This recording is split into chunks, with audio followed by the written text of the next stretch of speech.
Well, hello, Sheila. Hello, Thomas. We've just been fighting with the software.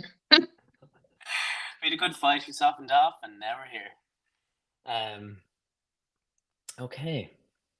So I've got 15, 20 minutes, Sheila. Um, Delighted to be able to talk to you today and just ask a few questions about a really important area, your area in particular. I know it's an area of quite a tickle for. Would that be fair to say? Yeah. Um, okay, let's get straight into it. So I've got a few questions here, and other questions might pop up. But first question is inclusive leadership, Sheila. What is it, and why bother? I love that. Why bother? So the first thing is that I think inclusive leadership. Whenever I ask anyone in my PhD research or in industry, there are thousands of answers, and the reason for that is when we hear inclusion, we project onto it everything that we think it should be, and as well as when we hear the word leader. So I define it as inclusive leadership is the utilizing of inclusion practices to lead effectively, but it can be leadership in any form of leadership. And what I mean by that is you could be a leader with the title of leader, so you're the CEO or you're on the exec team or something like that. It could also be that you influence others in thought leadership in some way or expertise. So people come to you and listen to you and trust what you say. And then the other form of leadership that is often overlooked is social leadership. So this is where your relationships with people um, people allow you to influence them because they trust you because of the relationships you have with them. And a lot of the time, we only think about leadership in that formal role. But in my work, I think that inclusive leadership has to um, be happening in all three of those forms of leadership, I guess, the kind of thought leadership, the social leadership, and then the kind of formal leadership. And it's just utilizing inclusion practices to be effective, to get the job done, to have the impact you're meant to have. To me, inclusive leadership isn't the end goal. So, for a lot of diversity, equity, and inclusion activities, inclusive leadership might be positioned as the end goal. Whereas, and I guess based on my background in leadership, my position is that inclusive leadership is a way to lead to achieve business and organizational objectives so that people can thrive and the organization can perform. So that's how I'd frame it. And there's kind of a few of those little specific details that matter, I guess, in it. Okay. What's the difference between inclusive leadership being seen as an end goal and inclusive leadership being seen as a way to lead? Like, how would So one notice? yes, so inclusive leadership, if the end goal is inclusive leadership and that's it, what often ends up happening is leaders can become distracted by um, trying to meet the needs of inclusion. So trying to be inclusive, rather than trying to use inclusion to meet their goals as a leader. Basically, is how I'd frame the difference. And there's nothing wrong with the idea that inclusive leadership is the end goal. If you're doing inclusive leadership development, then you might want to be more of an inclusive leader. So you might be aiming for something. But the reality is that inclusive leadership is a social process. So it's an ongoing activity. I can't really say I'm an inclusive leader because I might have been inclusive in this moment in this decision making, but in the next one, I might not be. So to me, inclusive leadership is an activity, it's a practice rather than something I got a certificate for or something that someone else calls me. So, for instance, sometimes people will say, yeah, well, my team say I'm an inclusive leader. And I'll be like, okay, so for your team, you're considered an inclusive leader, but would others consider you an inclusive leader? And then that's where we start to realize that the practice might be something that's more natural or easier in some settings to you than in others. And so using inclusive leadership as a way of doing all your work, all your leading, as opposed to just trying to be an inclusive leader, I think can help you stay on track. So leadership exists for a reason in organizations. That's to achieve organizational outcomes. And it can help you to use inclusive leadership as a way to do your job well, rather than be a lot of extra work that might not always feel like it's connected to the purpose of your leadership or your work. So that to me is kind of the difference. It's that it's aligned with your work and helping you achieve it rather than it's an additional extra separate thing that you do. Okay. So in reading your book, Sheila, the very thing you're speaking about there is where I felt a lot of relief just fall off my shoulders, because all of that extra stuff maybe I didn't realize I had in my head and my ideas about it fell down, and I realized this is a way of it just made it a lot lighter. Like, what's the if someone is listening now and they haven't read your book and they're curious to know about inclusive leadership, but it just feels like there's a right way and there's a wrong way, and if I do it wrong, I'm gonna be, it's very wrong. What's that? I don't know if I'm making this clear, but what's the thing that I'm trying to point to between inclusive leadership that's aligned and inclusive leadership that's this extra effort, and if it's wrong, I'm wrong. Yeah, so the first thing is that inclusive leadership will require most of us, adapt how we do things. So just to say that, because it's a practice, it's something that, we will have to adapt in some way. But the difference is we adapt to achieve the outcome that we're aiming for, rather than just doing extra things to seem inclusive, I suppose is the purpose.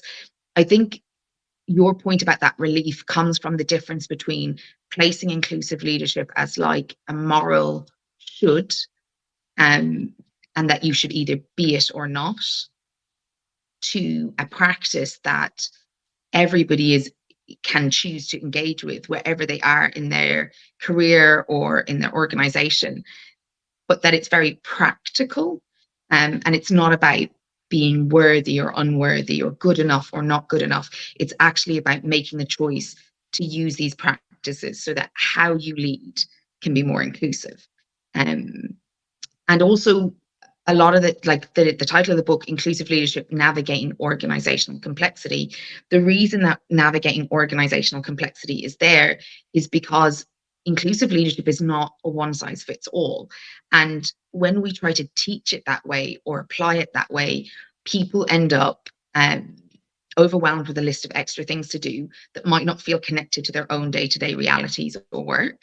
But also what ends up happening is people forget that in our organizations, there are nuances and influences and considerations that we must all take into account to make the decision about what's the next best step forward. And that's true for inclusion as well. So the navigating organizational complexity means that there's sets of practices and principles we discuss in the book, but you have to look around you and say, where is the next place that I apply these concepts, these practices? What is most fitting for my reality right now? So I give the example, sometimes in organizations, something that is popular in one organization is applied to another because people don't know what to do and they're panicking, or they have anxiety. So they just kind of go, oh, that activity is the right thing. But they might completely miss the fact that the needs of the people you're trying to meet might not be the most important needs. And it might just be topical in another organization, or because something is happening in society that people are discussing it. But actually, your organization might need something very specific so that people can perform better, people can thrive at work, they can get their work done, they can do great work, but that they are also thriving in the organization. And I suppose one of the things that I've noticed is that often inclusive leadership is talked about like it's a moral high ground, and it can be talked about in a very critical way, very should, we should do this, we should do that, rather than engaging leaders and employees and people in organizations to critically think about, how could I use this to help me in my reality? How do I use inclusive leadership to solve this problem differently? And I suppose what I try to do in the book, because we're all human and we're all like doing our best most of the time, in my experience, that I try to help people think about how to use inclusive leadership practically, rather than having a list of ways that they're not inclusive, or a list of ways that they are somehow, deficit. So the book is very much written from a strengths-based perspective, utilizing that kind of coaching psychology. So I think that the relief you're pointing to is that piece. We're thinking about inclusive leadership as a practice. We're thinking about it as choices. We're thinking about it as strengths. Like, lots of the time when I work with people, they are like, I'm not very inclusive. And then I point at multiple practices that were inclusive that they just never considered as inclusive. And then also we point at, oh, this is an opportunity to be more inclusive and achieve the outcomes you're trying to create. So I think a lot of that relief piece comes back to some of those kind of underlying principles that I work with in the book. So being strengths focused, not shaming ourselves or others, not furthering what I call splitting. It's a psychological term. It's where we kind of have to we decide something is good and something is bad, rather than something is, and then how do we work with that as it is. So I think that's kind of what you were pointing to, some of that kind of those foundational principles are not just what I'm talking about in inclusive leadership, but trying to weave into the book so that as you're reading it, you're feeling, oh, I'm not a bad person because I don't know these things, or I'm not a bad person because I don't know how to do these things, or I don't even know where to start. I'm just a person. I'm starting now. What can I do better for the next step? Like, where are my opportunities for inclusion, rather than a corrective approach, which is what's wrong, what isn't good enough, what do I need to do more of? So I think that kind of ethos is weaved throughout the book, not just in what I've said, but in the approach that I'm trying to take in the book. Okay. I can feel that just you're saying it. So if there was leaders, managers, or people who are interested in inclusive leadership, or they've heard the word inclusive leadership, but they get confused about what it actually is. Sometimes there could be a lot of talk about something, but it can be confusing to know what it is, especially like I imagine in your world, you're in it every day. It's your passion, like you live it, you breathe it, you work in it. If someone is curious and interested, but they don't know, for example, if there's someone watching now and they're like, okay, this sounds interesting. What does this mean in my reality? Like what are some simple things? Yeah, have you had any one or two examples of inclusive leadership to someone who's just kind of starting to step their toes in and be like, okay, this could be helpful. And I'm actually, from listening to Sheila so far, I'm after realizing, oh, this doesn't have to be really hard. I can actually bring myself to this. I guess is there anything coming to mind with? Yeah. So I suppose inclusive leadership is complex, and I don't want to pretend it's not, but that doesn't mean you can't move forward. There is this saying, somebody I worked with, Deirdre, she used to say, how do you eat an elephant one spoon at a time? I prefer not to eat any elephants, but I think it's a good example of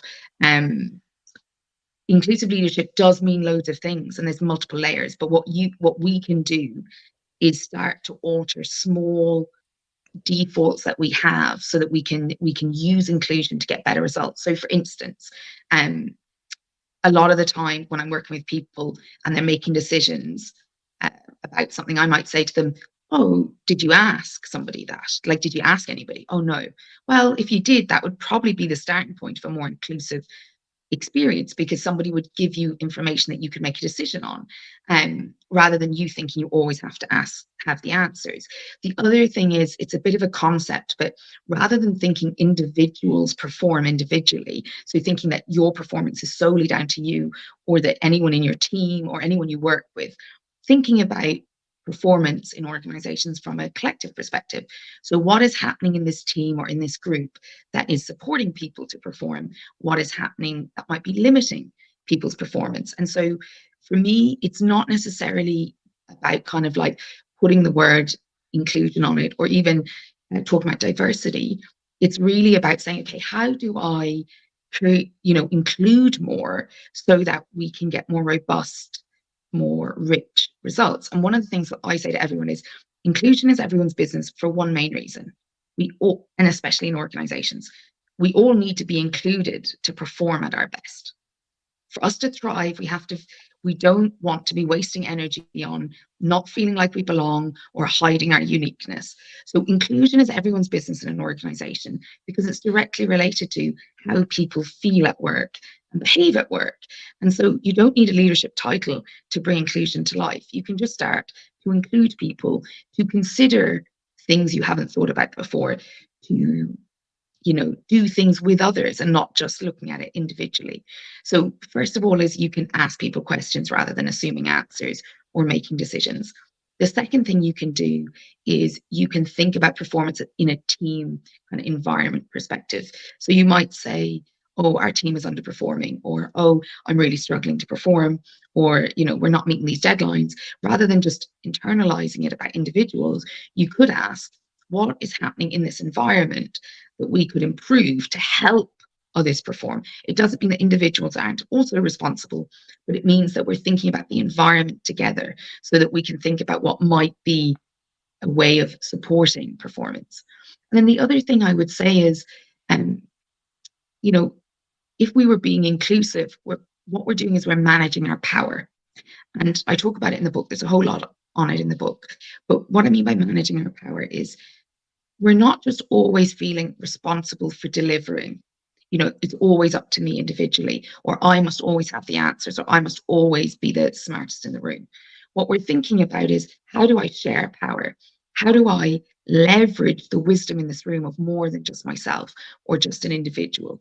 And so if we're thinking about power in terms of sharing it, learning from each other, collaborating more, we're going to find that inclusion comes with that, because they are the behaviors that result in the experience of inclusion and people being included. So you don't need a title, and you don't need to call it diversity, equity, inclusion, and belonging. You don't need to even use the word inclusion. You just need to know that when we include people, we get better results. People thrive, like the benefits. And you said in the beginning, why bother? Well, because people thrive, organizations thrive. It makes sense to be inclusive, but we can't do it alone. So I can't just decide what is inclusive. We actually have to do it with people and say, how do we make this space more inclusive? How do we get better results in these meetings? How do we deal with feedback in a way that's better?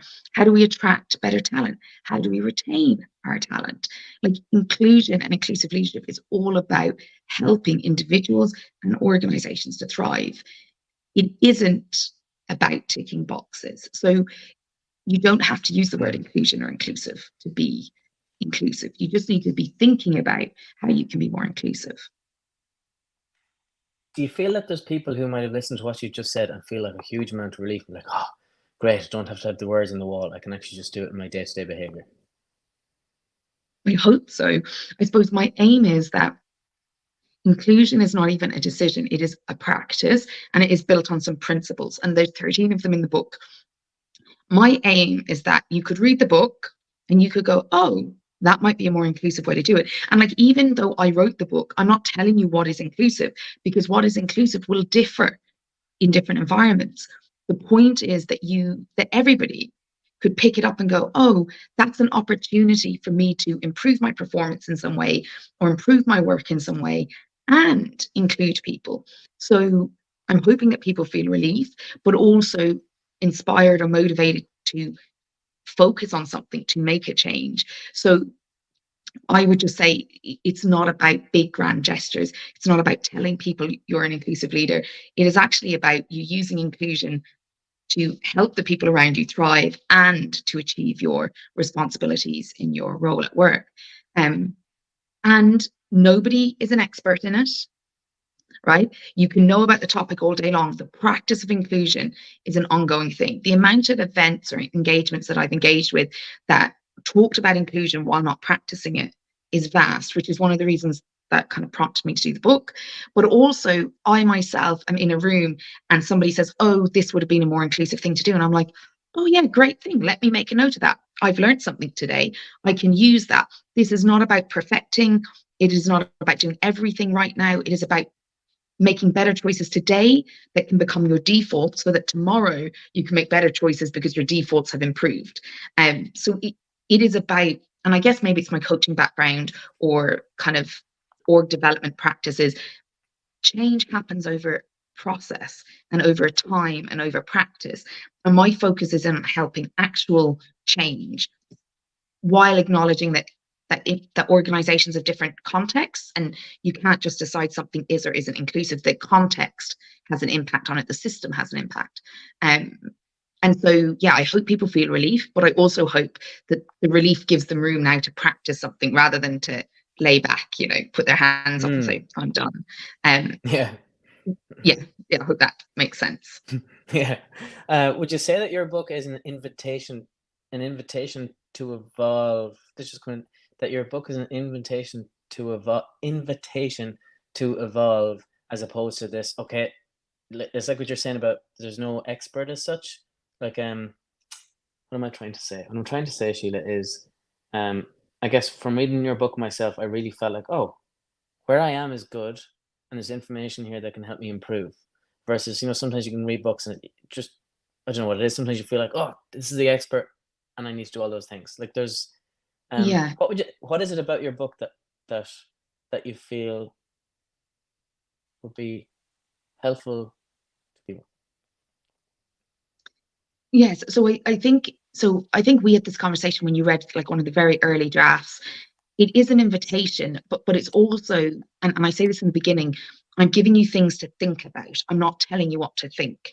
I share Mm, what I think, but it's really important that people have a relationship with with it, rather than uh, take what I say, digest it, and accept it. There's a piece here about critical thinking, and it's an invitation to think about these things to then kind of decide how you yourself want to move forward. The other thing is, I think, and I do my best, like, and there's always room for improvement, because I use a trauma informed approach in all my work. I'm always thinking about how the experiences of trauma are in our workplaces and in our individual lives in lots of different ways, whether we identify with it or not. Trauma informed approaches are good for everyone, even if people haven't experienced trauma. And so I try to write the book with that trauma informed lens there. So, not using shame to instigate kind of action, um, not creating like emotional reactions that are uh, triggering shame, not good enough, that provoke a sense of urgency, but not from a desire to change something, but from a desire to get away from a feeling. So I try to use a trauma informed approach in the book, as well as like the choices in the book. So choice is a big part of being trauma informed. So I try to have choices in the book, reflections, the ability for people to move through the book and have a different experience to others, rather than setting something up as right and therefore everything else is wrong. There are things within the book, and I have two fabulous contributors, Dr. Liz Wilson, who has two fabulous papers, the 2023 and the 2024, which is the 8 inclusion needs of all people. She's contributed to the book. It's fabulous. And then also I have Lynn Killick from Leading Kind in Scotland. And Lynn's contribution is really interesting as well. And all of us, we've written from this perspective of understanding, so that you have understanding, then you can make choices. Here are some things that don't work very well. Here are some things that work better. But it doesn't decide that someone is right and someone is wrong, or that there's only one way to view this, because there isn't. That's why even the academic research, there's not an agreed definition on it. In industry, all the work I've been doing, there isn't an agreed definition. Some people think inclusive leadership is just for people who are marginalized, and inclusive leadership does need to meet the needs of people that are marginalized. But in organizations, if your inclusive leadership isn't about everyone, it's not inclusive. So I think we don't use kind of othering or polarization, or kind of assumptions that just because some people might have privilege in some areas, that they don't in some other way have needs and supports in the workplace that need to be considered included so that they can perform. Um, and so I think we're trying to write it from that kind of trauma informed, strengths based perspective, positive regard. I think it's really helpful to assume everyone's doing their best. And in the book, I assume anyone who's bought the book has bought the book to do their best. And so I try to write with that kind of approach. And look, sometimes I succeed and sometimes I fail at it. But I do think that a trauma-informed lens, even in how it's written, is really important, because there's lots of marketing out there. There's lots of different teaching approaches that people utilize, which is based on kind of triggering feelings of shame, or people not being good enough, or fear of missing out in some way. Whereas what I've tried to do is write about kind of what we can aspire to, the realities that we're facing in our day-to-days in organizations, the challenges that inclusion brings up, because it brings in some complexities. And also I'm writing it with this idea that we're together in it, as opposed mm, to I'm all knowing and you must do what I tell you. If I was, I'm sure I'd be far more successful than I currently am. But also I think that if I was to position, so while I write the book and I have lots of insights and I do have expertise in the area, expertise versus expert are two different things. I also think I know that readers are going to have a relationship with the book, contact me and say, Sheila, you didn't really clarify this, or you know, I don't think you considered this position. And therefore we are in the book together, like we are in contact. And while I had to commit to something to publish the book, I'm sure in 10 years I will have to look back on this book and I'll have learned loads and need to edit it and change it. And so for me, it's a we thing, you know. So I think the book is, to the best of my ability, written so that we are going on this journey together, as opposed to I'm telling you where to go. I might be giving you some tools, skills, strategies, concepts, ideas, previous successes, evidence from research to help guide you in your decision making. But where you end up will be different to other readers and to, you know, where others end up, because I leave room for the complexity of your organization, the reality of who you are as an individual, yeah, your values, your challenges. I leave room for that reality. So I see it like a toolkit, rather than me pointing at what good looks like and that there's only one outcome. My goal would be, and like I put that big goal out there in the world, to support 1 million people with inclusive leadership. Well, that's only going to be possible if people read the book, bring it to life, and then they have a ripple effect. You know what I mean? They go out into the world and they're having an impact on other people. So people will bring this to life in different ways. And I wanted to leave room for that to happen, rather than me telling people what good looks like, defining it, and then people assessing themselves against that. I just don't think that that's effective. Like, how could I write about inclusive leadership in a way that doesn't actually utilize the practice of inclusion or even leadership? You know, if I was to write about it as if I'm the only one setting the direction, like I am writing on the back of amazing people. Like, there's so many references in there, but also so many people have inspired the work. I didn't just start one day. You know what I mean? There were these influences long before I even knew I was being influenced. And those things have shaped where I've got to, but other people are going to pick it up and shape it in their own way. And that's because I want to include other people's shaping of it. I don't want to be the one limiting it to one definition of it. As in one definition of the outcome. I have defined inclusive leadership. Otherwise, we'd go all over the houses in the book. Yeah. Okay. Lovely. Very thorough answer. Okay. So time-wise, I know we said we want to go on because as we would probably talk for the whole day if we could. If there are people who'd be like, want to be inclusive, but they're like, nah, I just don't have the time for it. Sounds great, I just don't have the time for it. Like, what would you like, I guess, if you heard that, what would come into your mind, or what would? So I hear it all the time, because it means that they're conceptualizing inclusive leadership or inclusion as extra, right? Rather than how. So I say to people, if you have a problem, you still have to fix it, right? And they're like, yeah. And you're still going to have to think about ways to fix it. And they're like, yeah. Like, well, why don't you think about how inclusive leadership or inclusion might help you solve it? Oh, so to me, it's not about extra. It's actually, we all have to put time and effort into the challenges and the opportunities that come up in our workplace. So I talk to people about it. Tell me your main challenge, and let's talk about how inclusive leadership can help that challenge progress. And then they go, oh, you don't want to sit down and lecture me for a couple of hours about unconscious bias or, you know, a list of other things. You actually want to look at the things that are a problem for me and use this to help them. And I say yes. So one thing I would say is I think there's a difference, and I say this, there's a couple of differences. There's a difference between teaching inclusion as an oppressive or anti-oppressive practice. So an oppressive practice is, here's what's right and wrong, this is what you should or shouldn't do, and that's it. An anti-oppressive practice is, here are some things to think about. What does that mean for you? How does that meet you and your lived experience? How would you shape it and define it? So I try to write the book with an anti-oppressive space so that people can think about how they want to be with the content rather than me telling them. So that's a piece. But the other piece is that often when inclusion is taught in workplaces, it's taught like extra work. So like you go to a training and they tell you what you should or shouldn't do, but they don't necessarily connect it to your day-to-day work. They're not necessarily helping you with your problems and challenges at work. What they're doing is telling you about this extra stuff you're meant to do. So and this is linked to UDL, which is Universal Design for Learning, which talks about how people learn. So I'm not going to unpack the whole thing, but an aspect of UDL is that you think about, how's it relevant to people? And so the minute you think about that, how busy everyone is, and there's nothing, like, they are busy. I totally see why they don't want to sit in a long lecture for the day.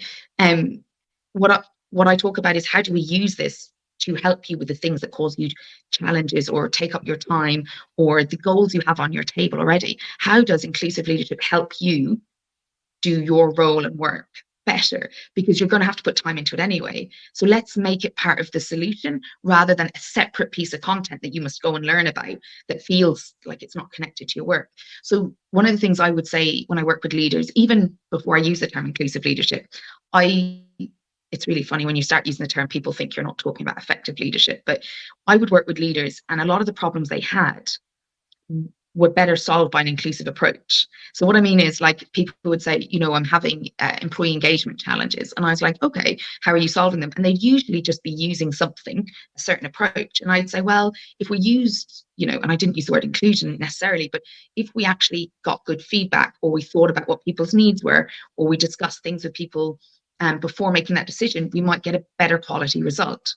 That's a great idea, Sheila. Well, that's just an inclusive practice, right? So for me, inclusive leadership is about how you do your job. It is not an extra job.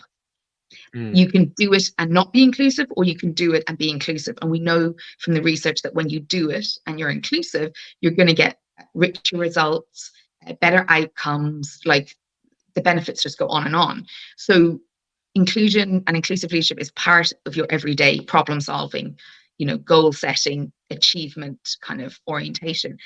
It isn't, in the way that I work with it, about extra, or about just like being able to use politically correct terms or tick a box. It's actually, how can you use inclusive leadership to solve the challenges you see every day? And I joke, because I talk about my nieces and nephews quite a bit, like, nobody's going to teach me about inclusion more than my nieces and nephews, because I could have a problem or a challenge and I could tell them do something, and then I realized that if I created buy-in by utilizing inclusion more, helped them in the decision making, what will we have for dinner, how will we make that, how will we solve this problem, A, they would have been more engaged, and B, they would have bought into the solution. Whereas when I tell them what they're having for dinner, I spend a lot of time fighting them at the dinner table. So for me, inclusion and inclusive leadership is about solving problems together, and in the workplace is solving work problems together that have a positive impact on the people involved and a positive impact on the results you're trying to create. So it is not a separate thing. It is just how you solve problems, how you achieve goals, how you, structure what good looks like. It is not necessarily a load of extra trainings or pieces of work. It's actually helping you do your job better. Okay. Wow. Okay. Okay. It's really interesting to hear again. Sheila, do you have any books, or I always think this is sometimes a fun approach to go. Do you have any books, movies, films, programs where you just, any books, films, programs where you see inclusive practice, or something sparks like, oh, that's it, or that's not it, or So I have, for the book, when I was writing the book, I did get some input, and I have a playlist. So I'll link it under this in a minute, of just kind of songs that are kind of inclusive orientated. And it's from people who wanted to contribute what songs they wanted. So it isn't the most diverse selection, because it depends who contributed, but I'm open to people adding and suggesting songs. So one of the things I think is important is, I try to get, especially when I'm working with the Professional Academy and UCD, I try to get participants to think about inclusion beyond things that are trying to be inclusive, right? So trying to see diversity and inclusion across our lives. So there are some books and movies and things that I highly recommend that happen to be inclusive, like Bridgerton has some really interesting examples of inclusion, not because they're trying to be, but because or non-inclusion. It role models class really well, because the actors weren't racialized for the piece. It kind of shifts your thinking about how you maybe have racialized different periods of history. Then there's things like, what is the name of that film? There is a film that I saw over the weekend,